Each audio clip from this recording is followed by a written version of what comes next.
This Torah class is brought to you by TorahAnytime.com. Rabbi Glatstein.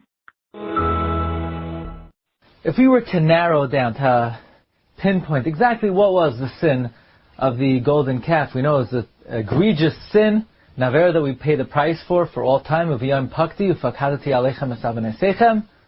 exactly was the Avera? What was the character flaw? What was the personality trait that needs to be corrected? Moshe Rabbeinu tells Klal Yisrael, I'm going up to Har Sinai, I'll be right back, I'll be back in 40 days.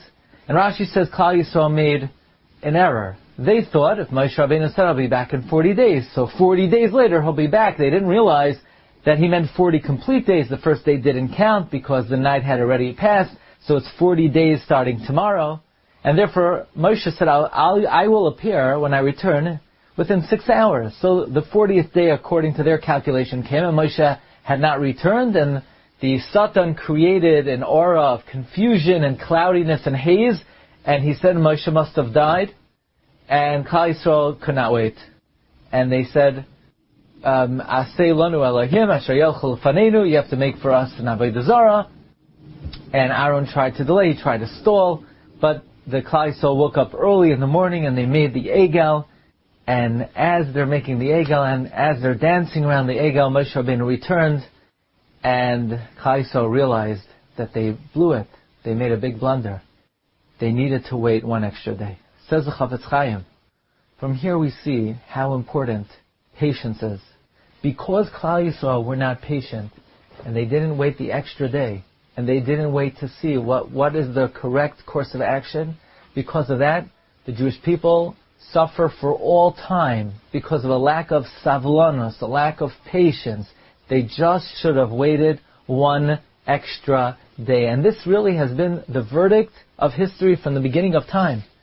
The very first Avera, the Chet of the Eitz Hadas, the Arachaim HaKadosh, in Bereshis, Parak Aleph, Pasuk Chavtes, he comments on the Pasuk, Vayomer Elokim, Hinei Nasati Lachem, Ve'es Kol Ha'etz Asher Bo Pri Eitz. I given you all the trees.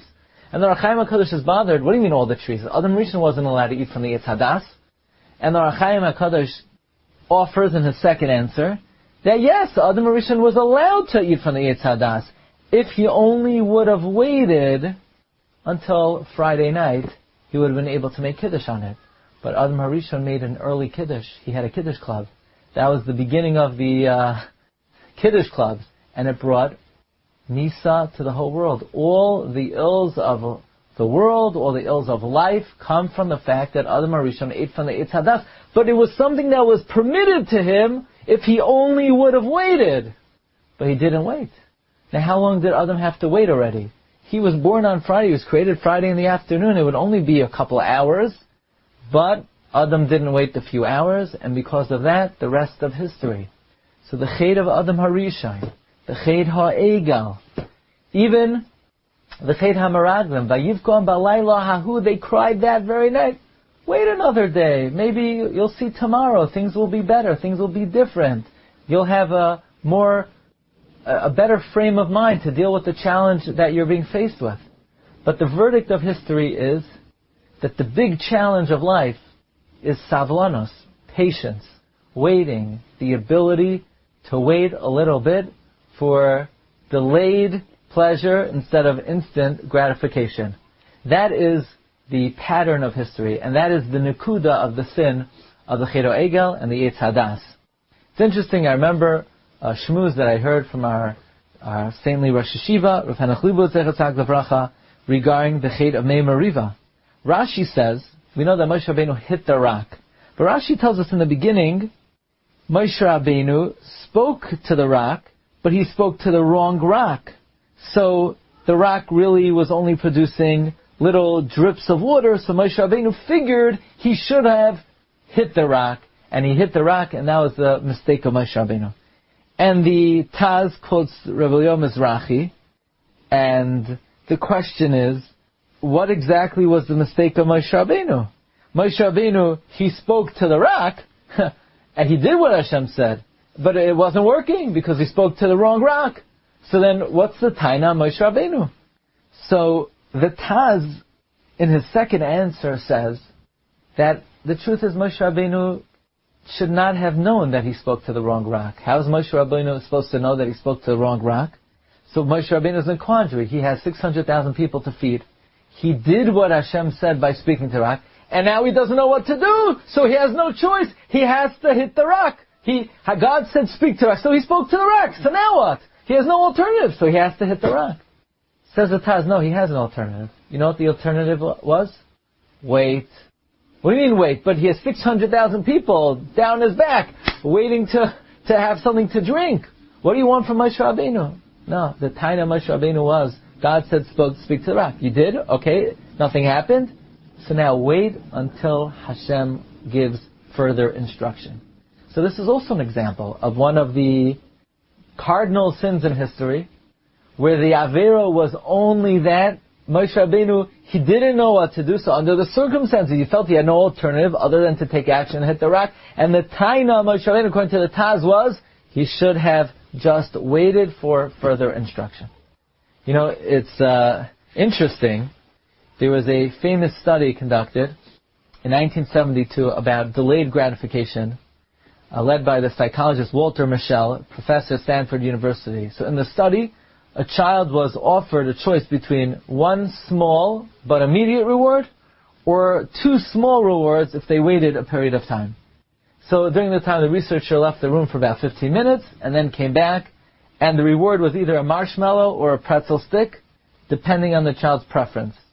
And in the follow-up studies, researchers found that children who were able to wait the 15 minutes for a preferred reward tended to have better life outcomes measured by SAT scores, educational attainment, BMI, body mass index, and other life measures. In other words, almost like the key ability to be successful in life is if somebody has the patience to wait to make a better decision.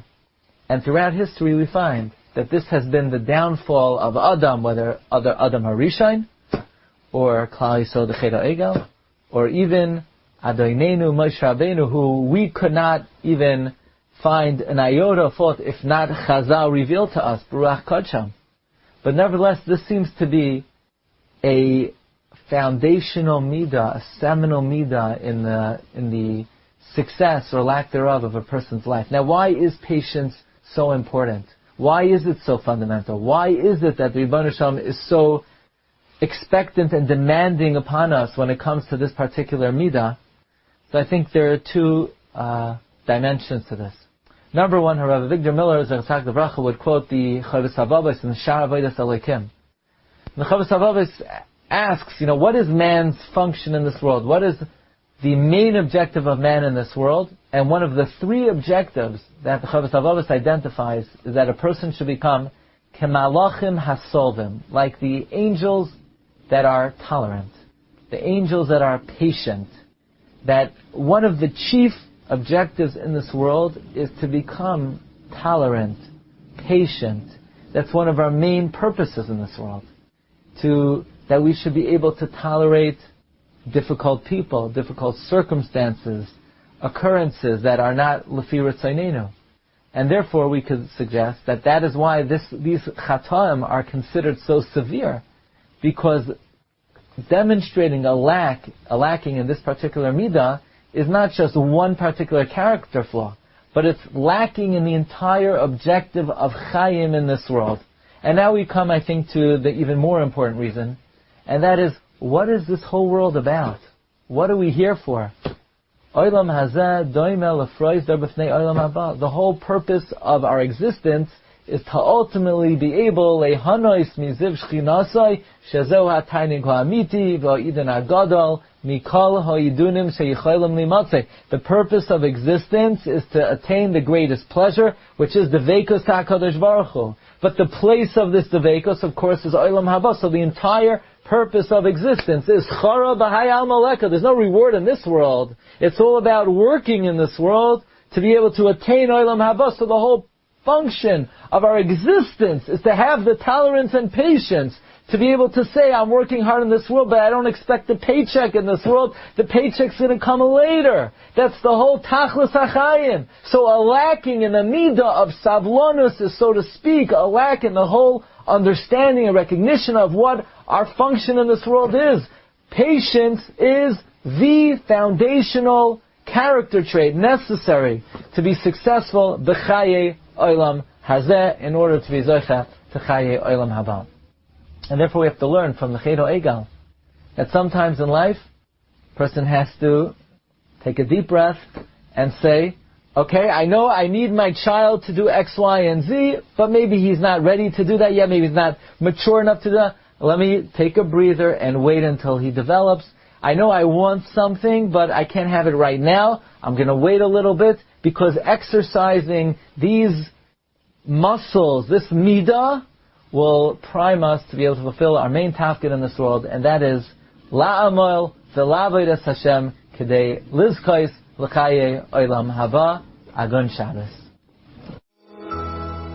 Satz ma Hanna ihr Chavaidem in schickt es wartet. Schreibt doch an für die tägliche Inspiration. 848-525-5797. You've just experienced another Torah class brought to you by TorahAnytime.com.